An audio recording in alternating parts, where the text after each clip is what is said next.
प्रस्तुत है श्याम सुंदर अग्रवाल की लिखी लघु कथा माँ का कमरा। छोटे से पुश्तैनी मकान में रह रही बुजुर्ग बसंती को दूर शहर में रहते बेटे का पत्र मिला। माँ, मेरी तरक्की हो गई है। कंपनी की ओर से मुझे बहुत बड़ी कोठी मिली है रहने को। अब तो तुम्हें मेरे पास शहर में आकर रहना ही होगा। यहाँ तुम्हें कोई तकलीफ नहीं होगी। पड़ोसन रेशमा को पता चला तो वो बोली, अरे रहने दे शहर जाने को। शहर में बहू बेटे के पास रहकर बहुत दुर्गति होती है। वो कर्मों गई थी ना, अब पछता रही है, रोती है। नौकरों वाला कमरा दिया है रहने को और नौकरानी की तरह ही रखते हैं। न वक्त से रोटी न चाय, कुत्ते से भी बुरी जून है। अगले ही दिन बेटा कार लेकर आ गया। बेटे की जिद के आगे बसंती की एक न चली। जो होगा देखा जाएगा की सोच के साथ बसंती अपने थोड़े से सामान के साथ कार में बैठ गई। लंबे सफर के बाद कार एक बड़ी कोठी के सामने जाकर रुकी। एक जरूरी काम है माँ, मुझे अभी जाना होगा, कह बेटा माँ को नौकर के हवाले कर गया। बहू पहले से ही काम पर जा चुकी थी और बच्चे स्कूल। बसंती कोठी देखने लगी। 3 कमरों में डबल बेड लगे थे।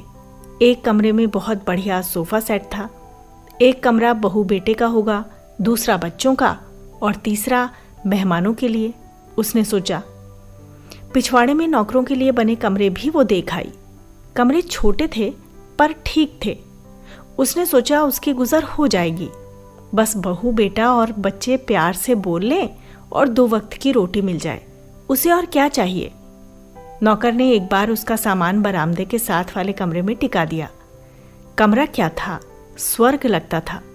डबल बेड बिछा था, गुसलखाना भी साथ, टीवी भी पड़ा था और टेप रिकॉर्डर भी। 2 कुर्सियां भी पड़ी थी। बसंती सोचने लगी, काश उसे भी कभी ऐसे कमरे में रहने का मौका मिलता। वो डरती डरती बेड पर लेट गई। बहुत नर्म गद्दे थे।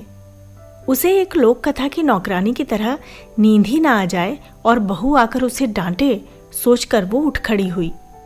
शाम को जब बेटा घर आया तो बसंती बोली, बेटा मेरा सामान मेरे कमरे में रखवा देता।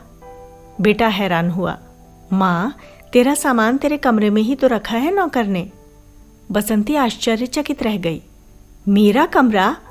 ये मेरा कमरा? डबल बेड वाला? हाँ माँ, जब दीदी आती है तो तेरे पास सोना ही पसंद करती है और तेरे पोता पोती भी सो जाया करेंगे तेरे साथ। तू टीवी देख, भजन सुन, कुछ और चाहिए तो बेझिझक बता देना। उसे आलिंगन में ले बेटे ने कहा तो बसंती की आंखों में आंसू आ गए।